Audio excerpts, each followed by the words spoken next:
हरनौत विधानसभा क्षेत्र के भावी उम्मीदवार व राजद चिकित्सा प्रकोष्ठ के प्रदेश उपाध्यक्ष डॉक्टर धर्मेंद्र कुमार ने नीतीश कुमार पर निशाना साधते हुए कहा कि उन्हीं के गृह क्षेत्र नालंदा में शिक्षा, स्वास्थ्य, शासन प्रशासन व्यवस्था पूरी तरह से चौपट हो गई है।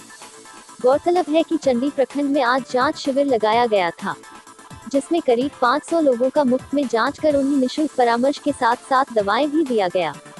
इस दौरान राजद नेता डॉक्टर धर्मेंद्र कुमार ने कहा कि नालंदा में स्वास्थ्य व्यवस्था पूरी तरह से चरमरा गई है।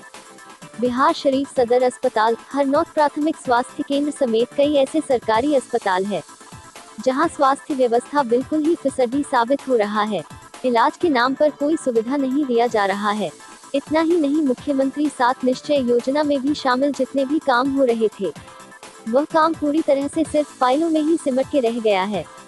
धरातल पर कोई भी काम सही तरीके से नहीं दिख रहा है।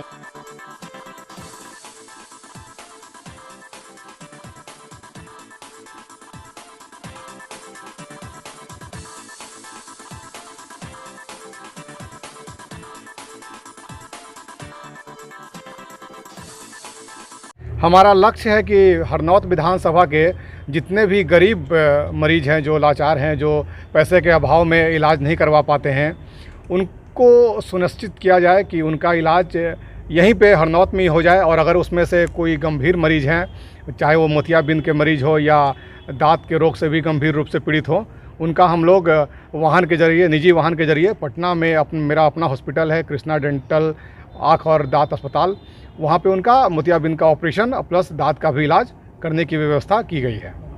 कितना का लक्ष्य रखा गया है? लक्ष्य रखा गया है कि प्रतिदिन हम लोग करीब 15 से 20 मरीजों का मोतियाबिंद का विदेशी लेंस लगाकर ऑपरेशन कर रहे हैं पटना में। और ये टोटल उम्मीद है कि अभी 2 महीने के अंदर में 1000 से ऊपर ही मोतियाबिंद का ऑपरेशन हम लोग कर लेंगे। इसमें निःशुल्क क्या क्या कुछ है? मोतियाबिंद के जो भी मरीज हैं और अधिकतर मरीज जो देखने को मिल रहे हैं सब गरीब ही हैं, और हमारा पूरा कैंप निःशुल्क है। इस निःशुल्क कैंप में उनको विदेशी लेंस लगाया जा रहा है, आने जाने का खर्च भी उनको नहीं देना है, प्लस उनको दवा भी फ्री में दिया जाएगा, काला चश्मा फ्री में दिया जा रहा है, 1 महीने का दवा, और साथ में जब उनको पटना से जब हम लोग विदा कर रहे हैं तो अंग वस्त्र भी देकर उनको विदा कर रहे हैं।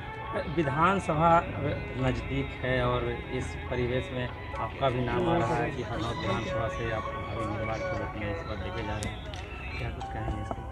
चूँकि नालंदा ज़िला मेरा कार्य क्षेत्र रहा है, 2003 से ही मेरा सामाजिक काम यहाँ पे प्रतिदिन होता रहा है, तो इसी क्रम में मुझे ऐसा लगा कि समाज सेवा को और आगे बढ़ाना है। तो विधानसभा में भी अगर हम आगे आते हैं, विधानसभा का इलेक्शन अगर फाइट करते हैं, तो समाज सेवा को एक अंजाम तक पहुँचाने का एक अच्छा ये पार्ट होगा, भाग होगा। कौन से ऐसे मुद्दे होंगे जिस बार आप विधानसभा चुनाव में लोगों के बीच में जाएंगे? देखिए, नालंदा ज़िला जो है ये माननीय मुख्यमंत्री जी का गृह जिला है, लेकिन अगर आप किसी भी ज़िला से तुलना कर लें तो यहाँ ऐसा कुछ नहीं प्रतीत होता है कि ये नीतीश कुमार जी का गृह जिला है। यहाँ स्वास्थ्य व्यवस्था एकदम ही चौपट है। अगर बिहार शरीफ के जो सदर हॉस्पिटल है वहाँ चले जाएँ, या हरनौत जो जहाँ की उनका घर है वहाँ भी अगर चले जाइए PSC में, तो आपको एक बैंडेज पट्टी करने की भी सुविधा नहीं है। अगर आपका छोटा मोटा एक्सीडेंट हो जाता है, वहाँ जाते हैं तो वो आपको तुरंत से पटना रेफ़र कर दिया जाएगा। बिहार शरीफ की भी वही स्थिति है, हरनौत या किसी भी नालंदा ज़िले के PSC की वही स्थिति है।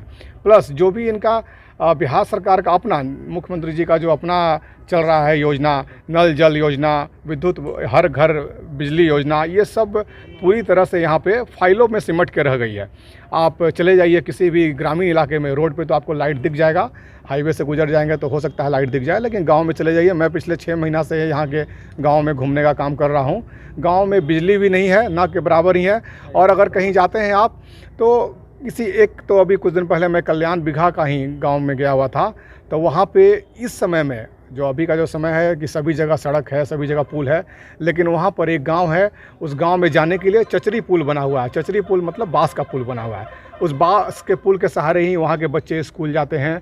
जो किसान हैं वो अगर उनको शहर में आना है कोई सामान के लिए तो ये बांस का पुल का उपयोग कर रहे हैं।